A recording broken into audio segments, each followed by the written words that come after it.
All right. Hello, Jennifer, and welcome Hello. to this episode of Menopause Support Live. I am Eliza Riley, and I am Jennifer Gilliland. Really happy to be here with you guys tonight. yeah, I'm excited. This is our first time coming to you guys and having having this conversation and talking. But Jennifer and I, we've been friends for a little while now, and we decided that we wanted to just come together and have these conversations and just right now, what we're going to do is just pull some questions out of the Facebook group and answer them live here for you guys, so that you can hear from us directly what our thoughts are on what you're asking about. Mhm. One of the really great things about this moving forward is you can post questions specific to the lives because we're going to be doing these once a week. So if there's something that comes up that you specifically want us to answer, feel free to tag either Eliza or myself in the group, and we'll be happy to add them to the list of questions because there's always a lot of great conversation in the group. So many women have so many things that they have questions about. And I'm sure if you have a question, there's somebody else in the group that has the same question. So Absolutely. And there are so many questions in the menopause support group that there's no way we're going to see them all. Even between the two of us, we're not going to see them all. So right. make sure that if you have a question that you want answered by us here live, that you do tag one or both of us. We're much more likely to see it that way. Yeah. And show up live. Show up on our lives with us. So we can Absolutely. have conversation about it and answer your question. And when you come on live, you basically can ask whatever you have and we can join you in on the conversation. So feel free Absolutely. to join us. Absolutely.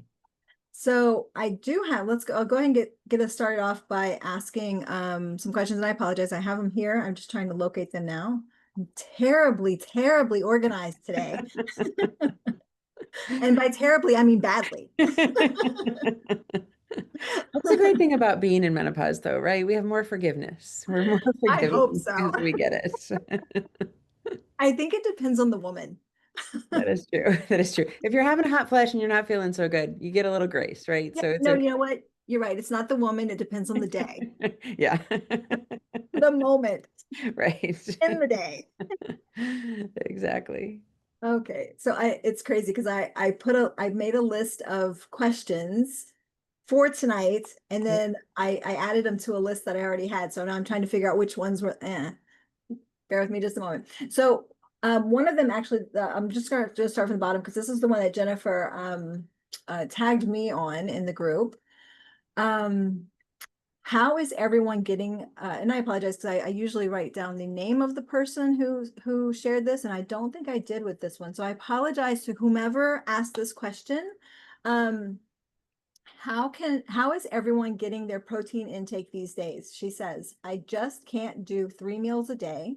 Sometimes I even struggle eating twice a day. I bloat and feel so full, it's impossible. What do you think, Jennifer? That's a really good question. A lot of women in the group are struggling, I find, with knowing how to eat. I have a lot of women who will come to me and by the way, I don't know that we said this, but I'm a dietitian and a therapist. And so I'll let you introduce kind of what you do, Eliza. A lot of women come to me and say, I don't know how to eat anymore.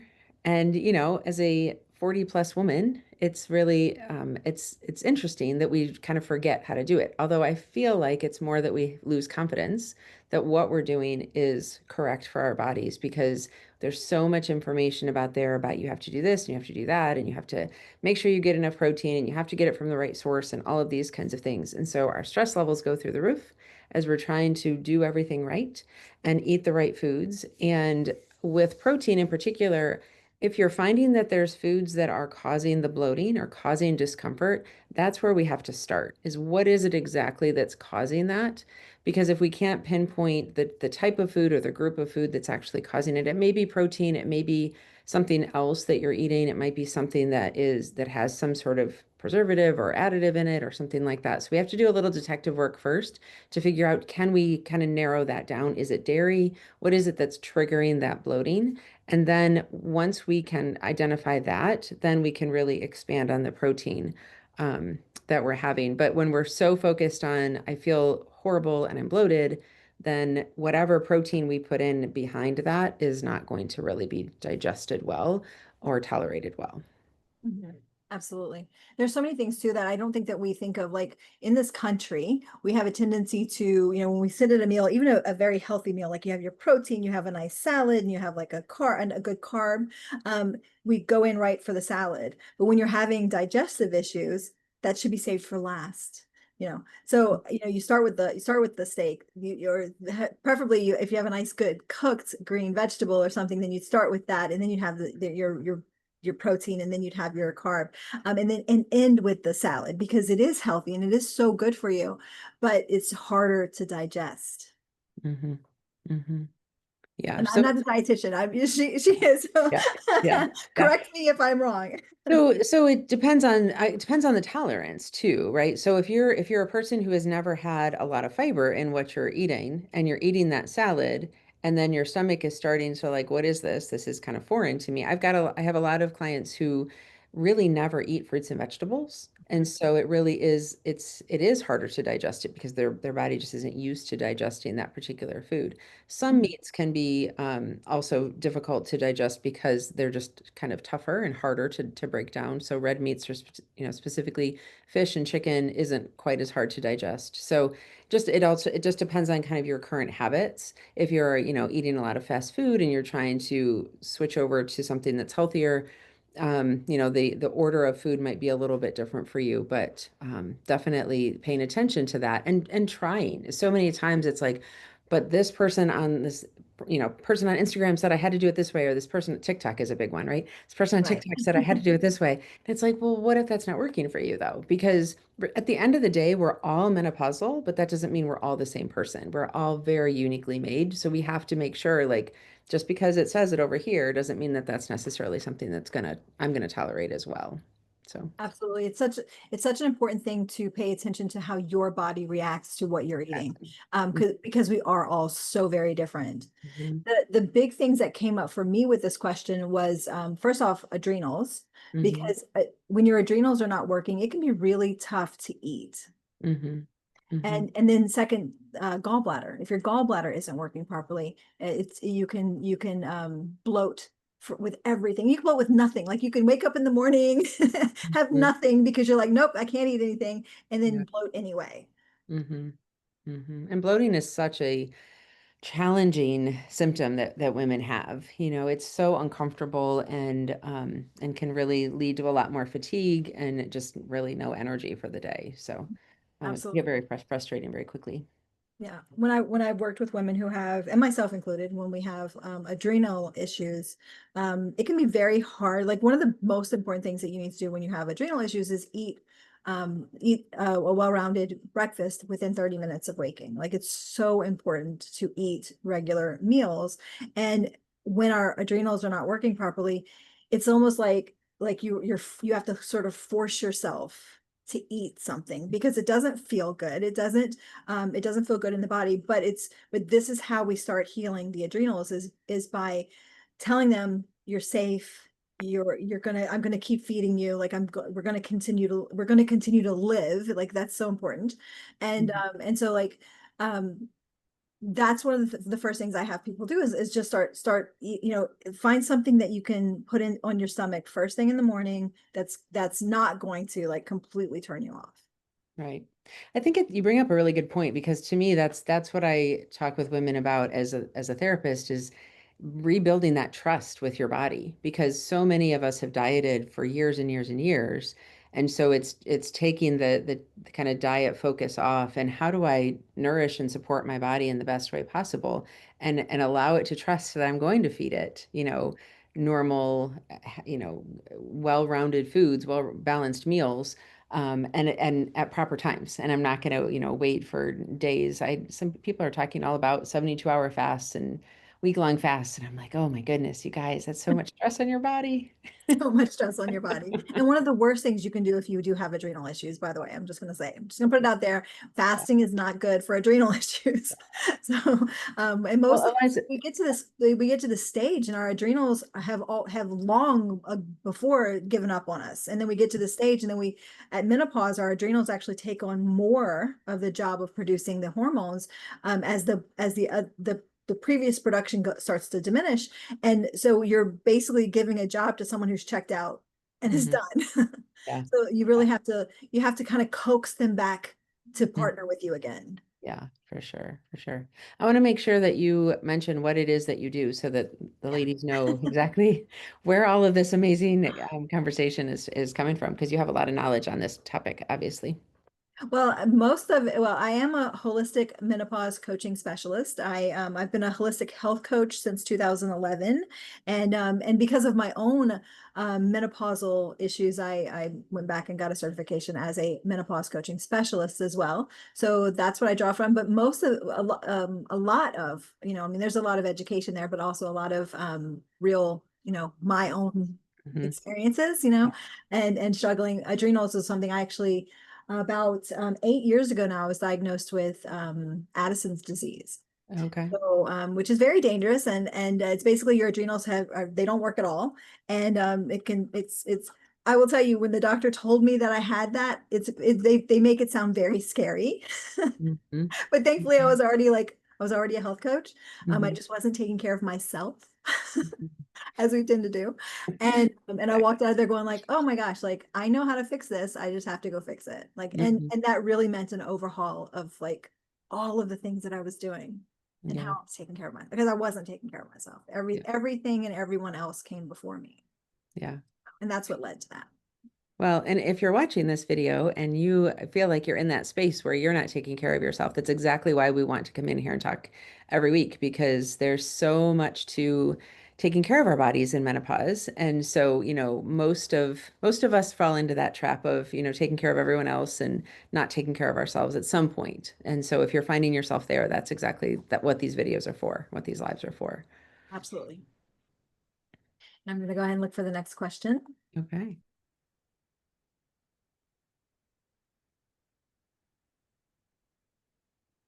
Oh my goodness. Okay. So here's another one. And let me see if uh,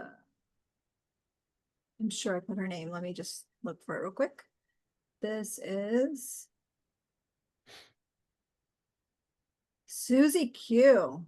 Love that name. That's a great So name. she shared that she saw a new primary care doctor this week. Now, I apologize, Jenna. This is a long question, but I'm gonna read the whole thing. She saw a new primary care doctor this week. She mentioned that she was on estradiol. When she mentioned to her doctor that she was on estradiol, her eyes opened wide and she became very concerned. She asked who prescribed it, and I told her my hormone specialist. She said it causes problems with breast tissue and I need to consult with my gynecologist before continuing. She said, is that old school thinking or should I be concerned? I told her it's the patches, and I believe transdermal isn't as much of a concern as oral, as I also take progesterone. She shook her head and said, speak with your gynecologist. She said, I didn't bother telling her that the hormone specialist was previously a board certified OBGYN who practiced for over 40 years before switching to telehealth hormone consultation for peri and postmenopausal women. Um, and she went on to explain more about that. But I think that, I'd love to hear your thoughts on this too, but I think that we still have so much fear around estrogen use because of the WHI study of 2002. Hmm. Yeah, 100%. Yeah. Yeah. And it's And so, you go.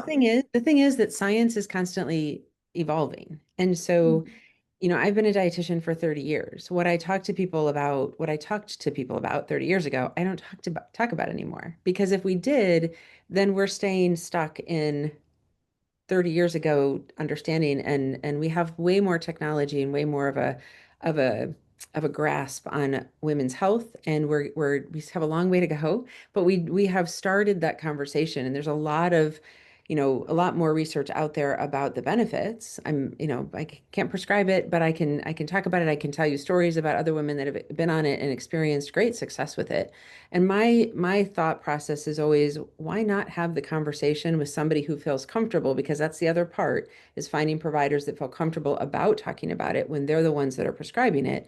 And if that's not the provider that you have, my take is we need to find a different provider that we feel is giving us the best care we can get, because we do get to choose who gets to help us take care of our bodies. And at the end of the day, we are taking care of our own selves, and we're asking people to come in and help us take care of our own bodies. So if you're not feeling that connection with the provider, in my opinion, it's time to, find another provider. Yeah, yeah, it's unfortunate that it's unfortunate the number of doctors who, and I don't know if we want to get into this too much, but when that study came out in 2002, like women were taking HRT, like women were taking hormone therapy, Mhm. so and getting amazing results. Sure. And then this study came out that said, oh my gosh, it's going to like cause cancers and all kinds of other and heart attack and stroke and all these things. And so doctors just went like, okay, no one can take it. And so women who had been taking it for years with no problem suddenly were no longer given access to it. And it was such a horrid transition off of it, Mhm. because there was nothing to support them. And you had these women who had no issues, who were Mhm. not showing any of these signs, who Mhm. now suddenly could not get that medication anymore. Mhm. And it's mind-boggling to me that anyone would think that um replacing, because I mean that's what you're doing, replacing the hormones that our bodies create is dangerous for us. Like, Mhm. what? Mhm. Like, how can that even, how does that even logically, how does that make any sense? But so many doctors believed that and didn't bother even reading the study. They just believed the words. But if you looked at the study, even back in 2002, that's not what the study showed. And Right. so the researchers who did that study have quietly walked that back. They've come out and said, over the past few years, they've come out and said, yeah, that wasn't correct information. It was totally flawed. But Sure. from the women that they were using in the study and the medication that they were using, because they were using synthetic progesterone, not bioidentical, and so many things that were wrong with that. And so they've come out and said now that it's not correct, and that you're not going to get breast cancer from using HRT, and that you're not going to, that the risks are not increased if you're using them properly, if you're using them in the correct ways. But doctors are still not listening. They're Mm. still not educating themselves on that. They're just like, they put up this wall of, nope, you can't do it because it's dangerous. I mean, Right. there was a woman I spoke to just last week who said that she went to her doctor, a new doctor, and told them that she was on HRT, and that she feels amazing. She's in her 60s. She feels amazing. She's like, yeah, this is great. And when she talked to this doctor, he says, you're taking hormones. And he says, I can't. He would not even see her. He Mm. kicked her out of his office because he was like, I can't have anything to do with that. Mm. And it's such an old, backwards, weird way of looking at this thing. And I apologize. I could totally That's I could cool. stand on my Okay. soapbox about that study. We'd be here a long time. Yeah. Yeah. I But think it's just it's part of the advocacy for ourselves, right? If you yeah, feel like you've done your own research, you feel very passionate like Eliza does about this, then then continue to push and continue to move that needle forward, because nobody's going to advocate for you the way that you can advocate for yourself. And that's the harsh reality. And I live in a fairly decent sized town, and there's not really anybody who specializes in menopause necessarily, that has the title of menopause specialist. Because it's a very complex situation, as we all know. There's a lot of things to think about and a lot of pieces and parts to look at. So it's important that you're getting somebody that you feel comfortable with. And if you can't have that conversation and be like, what do you think about this? I've had women say to me, I bring them this research and I show it to them, and they're still not yeah, not really open and receptive to looking at it. So yeah, you know your body best. That's the absolutely. end of for me, that's the bottom line. Absolutely. There's a woman from my group that I spoke with last night. We were chatting, and she's sharing all of, like, she went to her doctor and they ran this blood test and they did all these different things. And I was like, okay, so first off, like, you need to ask them about this, and this. And she's like, I know, like, I'm not one of your clients. And I'm like, I know, but if I can just empower you with the information that you need to take back to your doctor, so that you know what to say, you know what to ask for, Hmm. then at least you can figure out whether or not they're open to it. Right. Because like I was explaining to her, and this is kind of off topic from what we're talking about, but blood work is not the best way to check your hormones. Saliva and urine are much better. Most doctors don't even go that route. They Right. just they just go with blood work. And then that's why we so often have blood work that shows that everything's fine. Mhm. And clearly it's not when we don't feel like it's fine. Right. Yeah.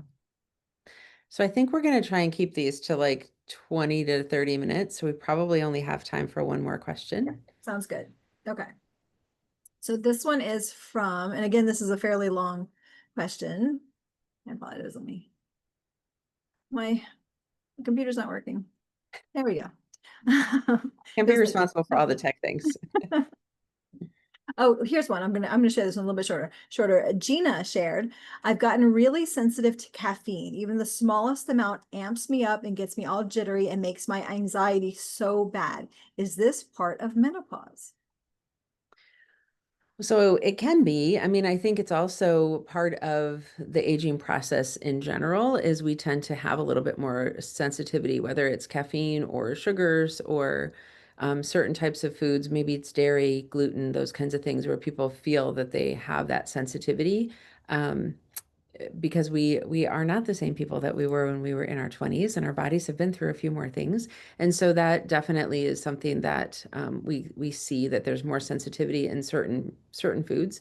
I always tell people that your body whispers before it screams. So if your body is telling you that caffeine is not the thing that you should be putting in, there's whether it's the sensitivity or there's another reason your body just isn't accepting that the same way, unfortunately, because if you like to drink your coffee, then I apologize. That's probably not the answer you're looking for, but using some maybe decaf coffees or something where you're doing less caffeine, especially not right before bed, if you're finding that you're super sensitive. But if you're having a hard time backing off because caffeine headaches are real, really kind of slowly weaning your way off of those and having that earlier in the day. It's hard. It's so hard to give up something that you really enjoy. And a cup of coffee for a lot of women is like they just really like it. And I get it. So I'm not trying to be, just give it up. It's not that hard. Like it is hard. I know it's hard. Yeah, I gave up coffee a long time ago, many years ago now. And there are some really good coffee alternatives out there. So if you are, I'll tell you what I did when I was deciding to give up because I could not just quit. Sure. Was I went to having like, I at my heyday, I think I had 3 cups a day, three maybe four. And then I would just cut it in half, so like I would take how many I was having, and then the other half, I would have these coffee alternatives. Ticino is one of my favorites. I don't know if you've heard of that one, Jennifer, but it's really Yeah. good, Okay. pretty widely accessible. And you can also get it online. But Okay. it's amazing because it doesn't, it's like an herbal coffee, um, Okay. and there's never caffeine in it. So you don't have to worry about the process of decaffeination either, which can be really hard on the body as well. Mhm. One other reason, again, we come back to adrenals. Your adrenals may be the reason why can no longer handle even a little bit of caffeine. It can be our adrenals really get to a point where they're just like, okay, that's it, I can't do it anymore. And then you go from like yesterday I was fine and today I'm having a panic attack because I had a half a cup of coffee. Like it's amazing how the switch just happens and then it just takes off. And so yeah, so figuring out how to like wean yourself off of it, and yeah, that was it. Ticino, I think is my like suggestion for anyone out there. It's a great coffee alternative. But yeah, figuring out how to slowly get yourself off of it is ideal. Yeah. And it's the same thing with like wine. Like we can, or alcohol of any kind, really. Like we suddenly can't handle it anymore. Right. Like it just I don't know. It's just something happens where suddenly, and you have a sip of wine for it with dinner one night, and you're like paying for it for the next 3 days with hot flashes and feeling like Yeah. Yeah, it's not so much the hangovers, it's the no. hot flashes and the, not feeling well and tired and a little cranky, maybe a little cranky. Yeah. Not that anybody in the group is ever cranky, I'm sure, that's just that's the other people. Yeah, absolutely. So So we did have a couple other questions that I have. I will save them for next week. And I look forward to coming back and having more conversations with Jennifer, and answering your questions there. yeah, I'm excited about the questions that we're going to be tagged in because I think it's going to be a lot of fun to kind of see what's on everybody's mind. So I'm excited about that. Absolutely, absolutely. And we both Jennifer and I have our own mailing list. We would love to have you join us there, and we will drop our links for you to join us in the comments. So feel free to snag those, and that way you'll be sure to not miss any of these lives. Yeah, absolutely. Thank you so much. My pleasure. I Yeah. enjoyed hanging out with you. I always do. Yeah. Have We'll a see great rest of everybody your next week. day. Yes, we will. Bye, everyone. Bye.